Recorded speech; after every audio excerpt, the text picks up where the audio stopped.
Rahul Sonkar.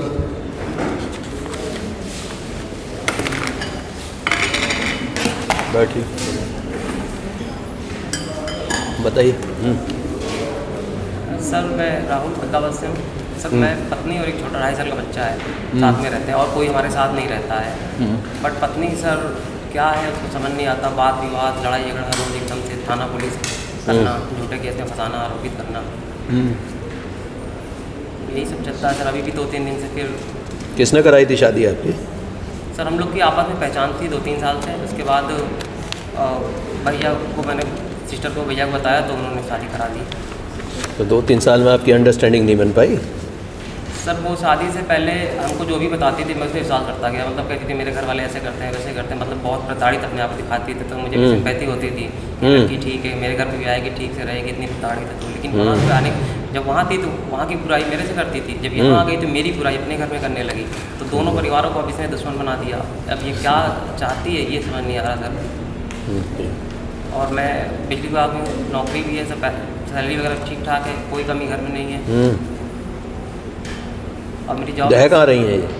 Sir अभी साथ में ही है मेरे को। साथ में? तो उसे पता है कि आप कंप्लेंट करने आए हो यहाँ? सर वो बैठे बैठे फ़ोन से महिला आयोग पता नहीं कहाँ कहाँ सब जगह कर रही है बैठ के। अच्छा। मुझे डर लगा तो मैंने वकील साहब से एक राय ली। उन्होंने कहा कि आप जाओ बड़े अधिकारी से मिलो। वहीं घर में ही बैठ के कर रही है सारा काम? वो घर पे सारा, वो कोई दिल्ली में उसका दोस्त है वकील है वो कर लिया, कोई दोस्त है फिर दिल्ली में कोई नेशनल वुमेन्स। मैंने उनसे भी बात की, जब वो बात करी तो मैंने उनसे फ़ोन में मैंने कहा मैडम प्लीज़ 2 मिनट मेरे से बात कर लीजिए। तो फ़ोन लिया मैंने, तो मैंने कहा मैडम आप वो कह रही कि तुम क्यों उसे मारते हो ऐसा करते हो। मैंने कहा मैडम दोनों पक्षों को सुन लीजिए, सच्चाई जान लीजिए, फिर आप कोई कहिए। तो आप पिटाई करते हो क्या उसकी? सर झूठ नहीं बोलूँगा, मारपीट अब दोनों में बराबर से होती है। बराबर। कहा सुनी वो भी मारती है, मैं भी मारता हूँ सर, झूठ नहीं बोलूँगा। बाकी इस जो FIR उन्होंने की है इसमें कुछ और सच्चाई नहीं है। केवल ये कि झगड़े के अलावा और कुछ सच्चाई नहीं है। जो बहन भाई को फंसा रही है ये। नहीं तो झगड़ा कौन सा किया है? ये लिखाई है FIR कहाँ लिखाई है उसने? हाँ सर ये सब है। दिखाओ जरा कहाँ। सर इन्होंने जब झगड़ा किया तो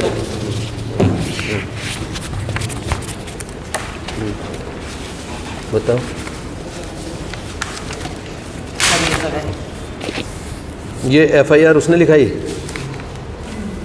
तो इसमें आया था कोई यहाँ से जांच के लिए? पहुँचा कोई इन्वेस्टिगेशन के लिए? वो बात एक वहाँ के SI थे, अतुल नाम था उनका। तो उन्होंने अपनी जांच वाँच की।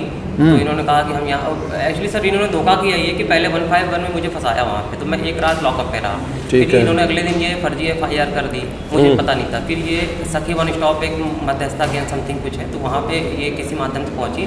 वहाँ हम लोग को बुला के समझा बुझा के मामला सेटल हो गया, हम लोग घर चले गए। फिर अतुल जी आए, उन्होंने कहा कि तुम्हारे खिलाफ FIR है। तो हमने कहा सर ऐसा तो मुझे मालूम ही नहीं कुछ क्या है। तो कहा कि फंस जाओगे ये है वो है। तो फिर इन्होंने कहा नहीं मैं ठीक हूँ, मैं यहाँ पे रह रही हूँ राजी खुशी, मुझे कोई दिक्कत नहीं है। फिर बाद में इन्होंने वो कोर्ट से फिर इसको वापस ले लिया। अच्छा। थोड़ा सा बैकग्राउंड इनका थोड़ा सही नहीं है। इनका भाई जो है इनको ब्रेन वॉश करता रहता है, वो पैसे की खातिर। अच्छा। नहीं तो आपसे पैसे मांगता? ये इनको उकसाता है, ये कहती है मेरा बैंक अकाउंट खुलवाओ। और मेन मुद्दा सर ये है कि मेरे भाई बहन है, वो भैया हमारे कानपुर पोस्टिंग है, बिजली विभाग में एसडीओ वो भी है। सिस्टर यहाँ पे लोकल है और उनके हस्बैंड को कैंसर सर 2 साल से, वो भी परेशान चल रही हैं। तो इनका कहना ये है कि तुम भाई बहन से कोई मतलब ना रखो, तो मेरे से मतलब रखो, मेरे मायके से मतलब रखो, और कोई सर की बात का कारण नहीं। 1 महीने करके देख लो ये काम भी। क्या सर? 1 महीने ये काम भी करके देख लो सर। इस समय क्या पता शांति हो जाए इतने से। सर वो बहुत हमने प्रयास किया सर। ये जो चाहती है मैं कहता हूँ तुम जो चाहते हो वो मैं करने को तैयार हूँ, सब कुछ करो। तो जो कह रही है कर लो 1 महीने के लिए। सर अगर कोई मुसीबत में उसकी हेल्प ना करे, मतलब आना जाना कुछ नहीं है। मतलब सिस्टर तो मेरी जब बच्चा हुआ है, बच्चे की छठी के बाद से सिस्टर और भाई साहब नहीं आए 2.5 साल से घर पे, मतलब कोई नहीं आता मेरे। नहीं तो अभी उसके बातचीत से तो ये लग नहीं रहा, अब उसने आपको इसमें बचा भी दिया, तो ऐसा तो लग नहीं रहा कि वो कोई फंसाना चाह रही है आपको। अब ये समझ नहीं आता बात बार बार में ऐसा क्यों हो रहा है। लो आप कर लें बात, इसको देख के समझा दो उसको। बैठो।